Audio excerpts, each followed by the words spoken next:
happiness happens. You're probably wondering, WTF is going on with Carolyn's hair? You guys, it's just a wig. Jesus, you think I'm crazy? I don't have bangs. My forehead is way too small for bangs. Yeah, so I have pink hair now. When the feeling struck me to make a wild change in my hair color, and I said yes to that feeling, I wondered, why would this be occurring? Not that I think there's anything wrong with people changing their hair color, but why now? First, let's look at what the internet has to say about women who dye their hair. I think Kay needs to hear this right now, but if you're going through a rough time right now, leave your hair alone. When a woman is in her red hair phase, leave her alone. She's going through some shit. And finally, there's this. Think of Harley Quinn. Obviously, she's more attractive than your typical unnaturally hair-colored SJW chick. And what do you want to name this girl? She's literally homicidal. Or my favorite, the rainbow hair, which you can guarantee she'll have a therapist and multiple psychiatric drug prescriptions. Again, see Harley Quinn example. Truly spoken like a man who's never gotten laid.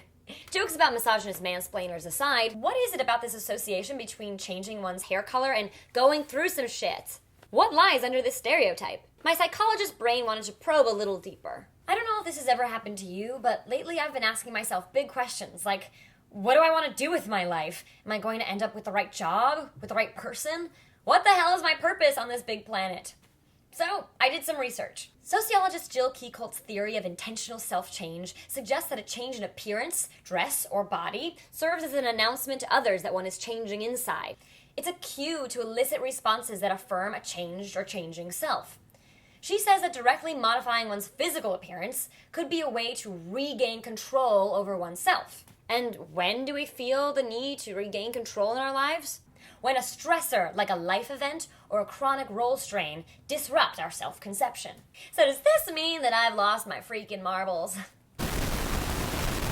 First of all, you should never shame people for having therapists. Those are probably the people who are best adjusted because they are most accepting of the idea of self-change. Second of all, I would love to send that guy a referral to any number of mental health practitioners. Let's talk about how people change. James Prochaska is a psychologist who developed something called the trans-theoretical model of change. Interested in what got smokers to quit smoking, he said that there are 5 stages of change that people go through. First, there's pre-contemplation, where people do not intend to take action in the immediate future, measured as the next 6 months. They are not ready to change yet, but maybe have heard from loved ones that they should quit smoking already, etc. Then there's contemplation, where people are intending to make the change in the foreseeable future. They're getting ready. This is when they're basically weighing the pros and cons of making the healthy behavior happen. When the pros win, preparation is the next stage, in which people intend to change in the immediate future, the next month. This is like when they've bought the workout clothes and the gym membership, but haven't made it to the gym yet. But they're ready. Action comes next, where people have made specific overt modifications in their lifestyle within the past 6 months. This is the doing of the thing. What we see here is that action is only one of the stages of behavioral change. Prochaska was considering all the steps that lead to this moment. And maintenance is a stage in which people have made the modifications and are working to prevent relapse, about 6 months to 5 years later. This is where working on the change becomes less active and more habitual. If there is no question of going back to the old ways, then they're off the charts. They're in termination. I announced to pretty much anyone who asked me what's new that I was working on having pink hair. I even found a why for this in my research.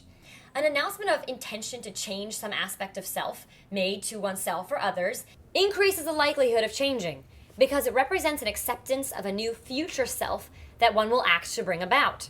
A public announcement of intended change represents a commitment. It's like a promise to others to watch for the change, holding the changer essentially accountable. When I went around showing pictures of pink hair from the internet to my friends for months before pulling the trigger, it was definitely keeping me accountable to being brave and getting my hair dyed. But changing my hair was not only a fun physical change that I am now in love with, it was a placeholder for the bigger conversation. I am now changing on the inside and questioning many things about myself, and I'm going to transmit that on the outside. And it's gonna look adorable. Scientists believe that physical appearance change shows adaptive coping mechanisms. I look for something I can have immediate control over in my life. For social support, I can assume that people will be reacting to my authentic portrayal of self, which is positively reaffirming.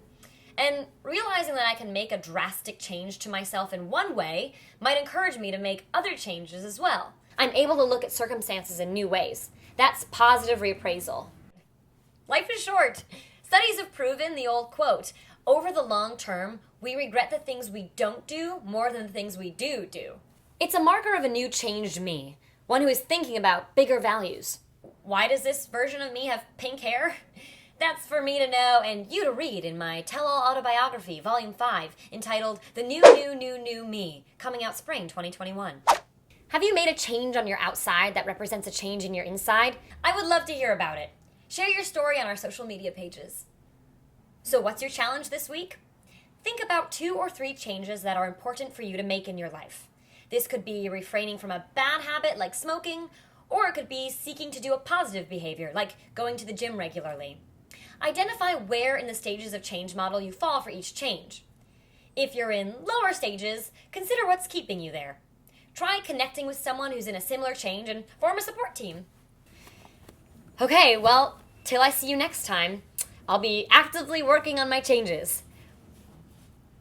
Here goes. It's my mom.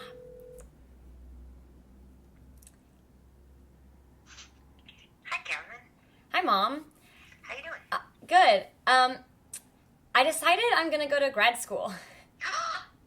Oh my gosh, really? Yeah.